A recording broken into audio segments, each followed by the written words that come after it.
Malayalam cinema ഇൻഡസ്ട്രിയിൽ എന്തൊക്കെ കളികളാണ് നടക്കുന്നതെന്ന് നിങ്ങൾക്കറിയാമോ? മലയാള സിനിമ ഇൻഡസ്ട്രിയിലെ ഡാർക്ക് പരിപാടികളൊക്കെ നല്ല ഡാർക്ക് കോമഡിയിൽ പ്രസന്റ് ചെയ്തൊരു സിനിമയാണ് മോളിവുഡ് ടൈംസ്. സിനിമ എനിക്ക് ഇഷ്ടപ്പെട്ടു. സിനിമാ മേഖലയിൽ എന്തെങ്കിലുമൊക്കെ ആയിത്തീരണമെന്ന് അതിയായ ആഗ്രഹമുള്ളവർ, സിനിമാ മേഖലയിൽ എത്തിപ്പെട്ടിട്ട് ഒന്നും ആകാത്തവർ, അവർക്കൊക്കെ ശരിക്കും റിലേറ്റ് ചെയ്യാൻ പറ്റുന്ന സിനിമ തന്നെയാണ് മോളിവുഡ് ടൈംസ്.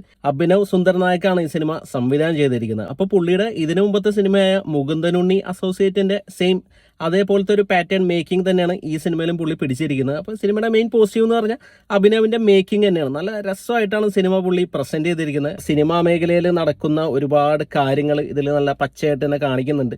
അപ്പോൾ സിനിമകളുടെ വിജയം പരാജയം അതൊക്കെ എന്തുകൊണ്ടാണ് സംഭവിക്കുന്നത് എന്നുള്ളതൊക്കെ ആ ഡാർക്ക് സൈഡൊക്കെ നല്ല രസമായിട്ട് തന്നെ പ്രസന്റ് ചെയ്തിട്ടുണ്ട്. പിന്നെ അടുത്ത പോസിറ്റീവ് എന്ന് പറഞ്ഞു കഴിഞ്ഞാൽ നെസ്ലിന്റെ പെർഫോമൻസ് ആണ്. നെസ്ലിന്റെ കരിയറിലെ one of the best performance എന്ന് തന്നെ പറയാം ഈ സിനിമയിലെ. ശരിക്കും പറഞ്ഞാൽ നസ്ലിൻ എന്ന അഭിനേതാവിനെ കാണൂല, നമ്മൾ ഈ സിനിമയിൽ ആ ഒരു ക്യാരക്ടറിനെ മാത്രമേ ഈ സിനിമയിൽ കാണുള്ളൂ. ഡയലോഗ് ഡെലിവറി ആയാലും പുള്ളിയുടെ സെറ്റിലായിട്ടുള്ള കുറെ പെർഫോമൻസും കാര്യങ്ങളൊക്കെ ആയാലും എല്ലാം നല്ല ഗംഭീരമായിട്ട് പുള്ളി ഈ സിനിമയിൽ പെർഫോമൻസ് ചെയ്തിരിക്കുന്നത്. പിന്നെ പെർഫോമൻസിലേക്ക് വന്നു കഴിഞ്ഞാൽ ഷറഫുദ്ദീൻ ഒരു ഗംഭീര കഥാപാത്രം ഈ സിനിമയിൽ ചെയ്തിട്ടുണ്ട്. പുള്ളിയുടെ ഈ സിനിമയിലെ ഓരോ അവസ്ഥകൾ ഒരുപാട് കോമഡിയും കാര്യങ്ങളൊക്കെ ആയിട്ട് നല്ല രീതിയിൽ തന്നെ പുള്ളി പ്രസന്റ് ചെയ്തിട്ടുണ്ട്. പിന്നെ സംഗീത് പ്രതാപ് നല്ലൊരു കഥാപാത്രം ഈ സിനിമയിൽ ചെയ്തിട്ടുണ്ട്. കുറച്ചൊരു ഗ്രേ ഷെയ്ഡുള്ള ഒരു ക്യാരക്ടറാണ്. നല്ല രസമായിട്ട് തന്നെ പുള്ളിയും ആ കഥാപാത്രം ചെയ്തിട്ടുണ്ട്. പിന്നെ രാജേഷ് മാധവൻ ഒരു റിവ്യൂവറിന്റെ ക്യാരക്ടറാണ് ഈ സിനിമയിൽ ചെയ്തിരിക്കുന്നത്. പുള്ളി നല്ല രസമായിട്ട് തന്നെ ആ പെർഫോമൻസ് വന്നിട്ടുണ്ട് പുള്ളിയുടെ. പിന്നെ നസ്ലിന്റെ ഫ്രണ്ടായിട്ട് റോഷൻ ഷാനവാസിന്റെ ഒരു കഥാപാത്രമുണ്ട്. പുള്ളി നല്ല നൈസായിട്ട് തന്നെ ക്യാരക്ടർ ചെയ്തിട്ടുണ്ട്. പിന്നെ ചന്തു സലീം കുമാർ ഉണ്ട്, അൽതാഫ് സലീം, അലക്സാണ്ടർ പ്രശാന്ത്, ഗോപിക രമേശ്, പിന്നെ 2 ഗസ്റ്റ് അപ്പിയറൻസും ഉണ്ട്.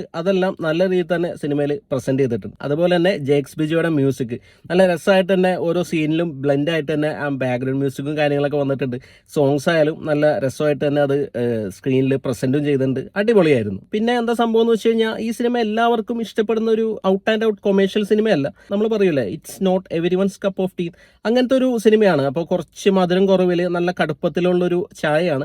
അപ്പോൾ ഈ ചായ എന്തായാലും എനിക്ക് ഇഷ്ടപ്പെട്ടു. എല്ലാവർക്കും ഈ സിനിമ എത്രത്തോളം ഇഷ്ടപ്പെടുമെന്ന് പറയാൻ പറ്റില്ല. സിനിമ ഒരുപാട് ഇഷ്ടപ്പെടുന്നവരാണ് നിങ്ങളെങ്കിൽ, സിനിമാ മേഖലയിൽ എന്തെങ്കിലുമൊക്കെ ആവാൻ വേണ്ടി നിങ്ങൾ പ്രയത്നിക്കുന്നവരാണെങ്കിൽ ഈ സിനിമ നിങ്ങൾക്ക് തിയേറ്ററിൽ എന്തായാലും ഇഷ്ടപ്പെടും. ഒരു മസ്റ്റ് വാച്ച് മൂവി തന്നെയാണ് മോളിവുഡ് ടൈംസ്. അപ്പോൾ ഈ സിനിമ നിങ്ങൾ തിയേറ്ററിൽ കണ്ടിട്ടുണ്ടെങ്കിൽ നിങ്ങളുടെ അഭിപ്രായം കൂടി ഒന്ന് കമൻറ്റ് ചെയ്യാം.